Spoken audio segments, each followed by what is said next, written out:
Hey, it's Mark Lanier with your video thought for the day. Okay, another week and another chance to take 5 books of the Bible and give a summary.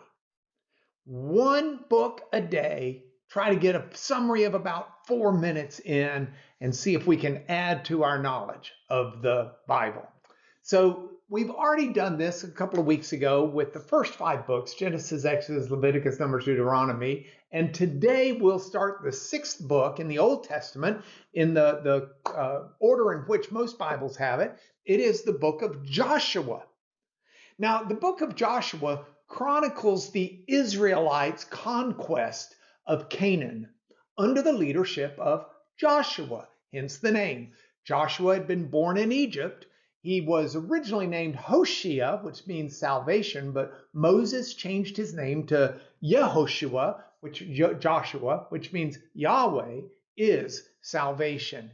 And that's what the book demonstrates, is the salvation of God, not only in rescuing Israel from Egypt, but in conquering the promised land. And so we see there, first of all, in this book, God's faithfulness in the conquest. Joshua had been one of the 12 spies sent to look out at the land, and he was one of the 2 that said, we can do this by God. And so when Moses stepped down from leadership, he put Joshua in place, and Joshua led the Israelites across the Jordan River. They had that big battle at Jericho that's famous for the walls of Jericho coming down.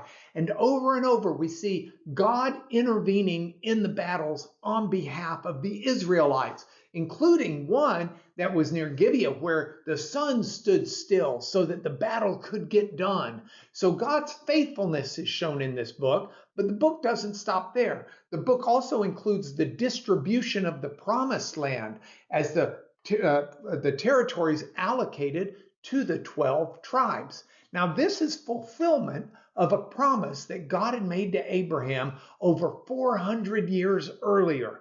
Again, not only the faithfulness of God, but an establishment of order in the midst of this new nation that was forming together. It's interesting also, there were cities of refuge and Levitical cities for the priests to live that were set out by God's plan, as God planned for national stability within the country itself. And then the final thing that I would say about this book is it also conveys a covenant renewal as Joshua gives his farewell address. And every generation needs to find their own covenant with God, their own renewal of the covenant God's already made. Don't ever look at yourself as somebody whose parents were Christians and so you are.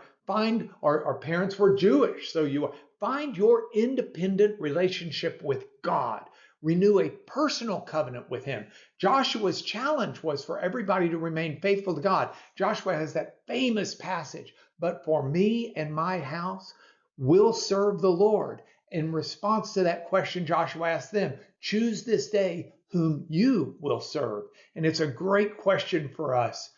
Joshua gives his final address, has his death at the end of the book.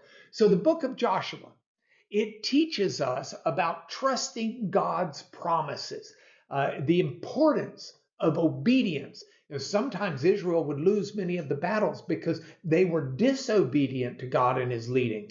It also teaches us the need for courageous leadership as we each individually find and renew that covenant where we personally choose to serve God and trust his promises in our lives as we obey his commands and courageously follow his lead. Those are lessons. That's a summary. That's the book of Joshua in 4 minutes. I'll see you tomorrow for the book of Judges. But this is your video thought for today.